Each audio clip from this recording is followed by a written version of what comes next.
Hello students, welcome to my channel. आज video रे तुम मानकर नवम श्रेणी संस्कृत बहिर अनुच्छेद विभाग 10 अनुच्छेद ए अनुच्छेद टी पढ़ा बुझा और यार प्रश्नोत्तर गुड़िक आलोचना करने। प्रथम पढ़ीने विजया दशमी भारतीय पवित्र पर्व भवति। एतत् पर्व आश्विन मासस्य शुक्ल पक्षस्य दशम्यां तिथौ सम्पाद्यते।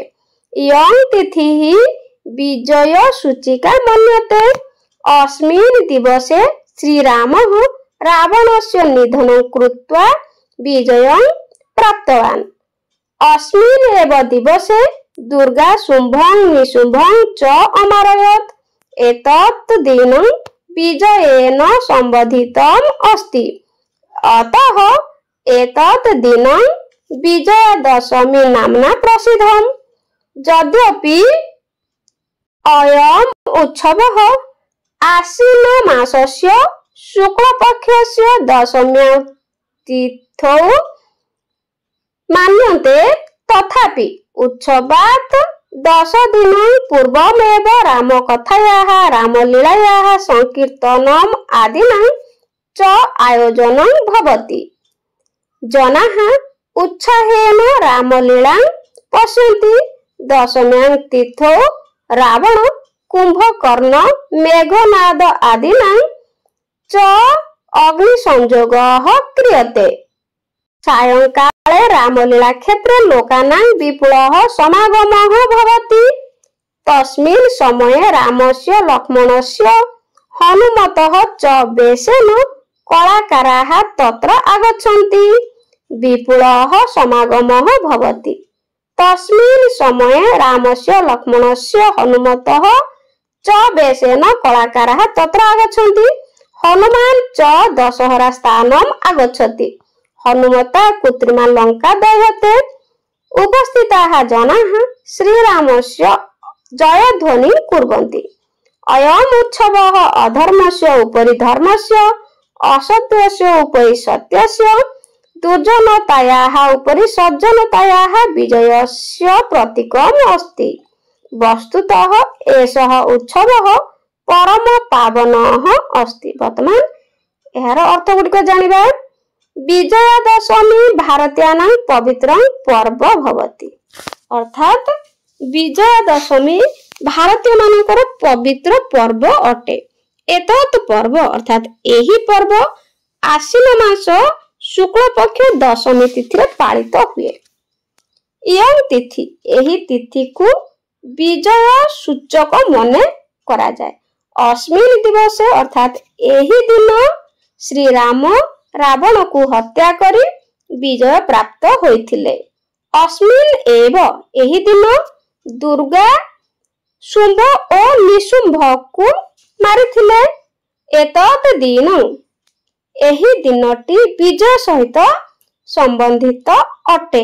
अतः अर्थात एणु एतत् दिन एही दिनटी विजया दशमी नाम रे प्रसिद्ध अर्थात ख्यात अटे वा विख्यात अटे। यद्यपि अयम् उत्सवः यदिओ एही उत्सव आश्विन मासर शुक्ल पक्ष दशमी तिथि पालित हुए, तथापि उत्सवर 10 दिन पूर्वरु राम कथार प्रवचन, राम लीला, संकीर्तन इत्यादि आयोजन हुए।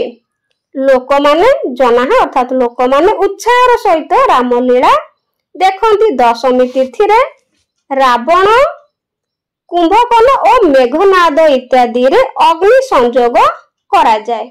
सायंकाले अर्थात संध्या बेले रामलीला स्थान रे लोक मानकर विपुल समागम होइथाय। तस्मिन् समय से समय राम, लक्ष्मण, हनुमान बेशरे कलाकार माने सेठाकू आसंती। हनुमान मध्य दशहरा स्थान को आसे। हनुमना एटी देखो पिला माने हनुमता कृत्रिमा लंका दह्यते। हनुमान कृत्रिम लंका दहन करे अर्थात पोड़े। उपस्थित उपस्थित लोक रामंकर जयध्वनि कुर्वन्ति। अयम् उत्सवः एही उत्सव अधर्म उपरे धर्मर, असत्य उपरे सत्यर आउ ଦୁର୍ଜନତା ଉପରେ ସଜ୍ଜନତାର ବିଜୟର ପ୍ରତୀକ ଅଟେ। ବସ୍ତୁତଃ ବାସ୍ତବିକ ଏହି ଉତ୍ସବ ଅତ୍ୟନ୍ତ ପବିତ୍ର, ପରମ ପାବନ ଓ ଅତ୍ୟନ୍ତ ପବିତ୍ର ଅଟେ। ବର୍ତ୍ତମାନ ଏହାର ପ୍ରଶ୍ନ ଗୁଡ଼ିକ ଆଲୋଚନା କରିନେବା। 1 ନମ୍ବର, ଏକେନ ବାକ୍ୟେନ ସଂସ୍କୃତ ଭାଷୟା ମାତୃଭାଷୟା ବା ଉତ୍ତରଂ ଲିଖତ। ଗୋଟିଏ ଗୋଟିଏ ବାକ୍ୟ ମଧ୍ୟରେ ସଂସ୍କୃତ ଭାଷା ବା ଓଡ଼ିଆ ଭାଷାର ଉତ୍ତର ଲେଖିବା। ବିଜୟା ଦଶମୀ ଉତ୍ସବ କଦା ସମ୍ପାଦ୍ୟତେ। ବିଜୟା ଦଶମୀ ଉତ୍ସବ କେବେ ସମ୍ପାଦିତ ହୁଏ?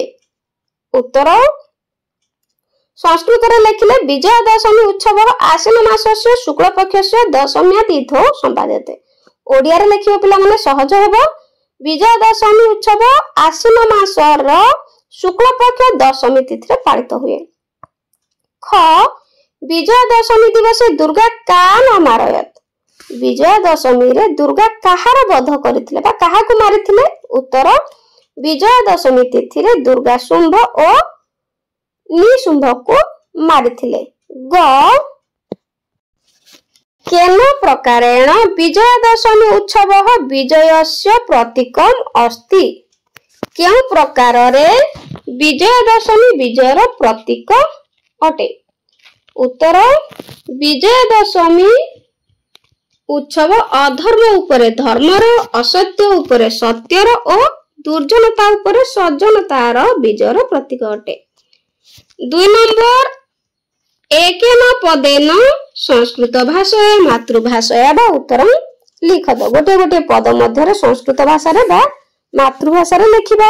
କ, ବିଜୟା ଦଶମୀ ଦିବସେ ଶ୍ରୀରାମ କସ୍ୟ ନିଧନଂ କୃତବାନ। ବିଜୟା ଦଶମୀ ଦିନ ଶ୍ରୀରାମଚନ୍ଦ୍ର କାହାର ସଂହାର କରିଥିଲେ ବା କାହାକୁ ମାରିଥିଲେ? ଉତ୍ତର ରାବଣକୁ ବା ରାବଣର ସଂହାର କରିଥିଲେ ବା ରାବଣକୁ ମାରିଥିଲେ। ଖ, ଭାରତୀୟାନାଂ ପବିତ୍ରଂ ପର୍ବଂ କିମ୍। ଭାରତୀୟ ମାନଙ୍କର ପବିତ୍ର ପର୍ବ କଣ? ଉତ୍ତର ବିଜୟା ଦଶମୀ ଭାରତୀୟ ମାନଙ୍କର ପବିତ୍ର ପର୍ବ। ଗ, ସାୟଂକାଳେ କେଶାଂ ସମାଗମଃ ଭବତି। ସାୟଂକାଳ ଅର୍ଥାତ୍ ସନ୍ଧ୍ୟା ସମୟରେ ବା ସନ୍ଧ୍ୟାରେ କେଉଁମାନଙ୍କର ସମାଗମ ହୁଏ?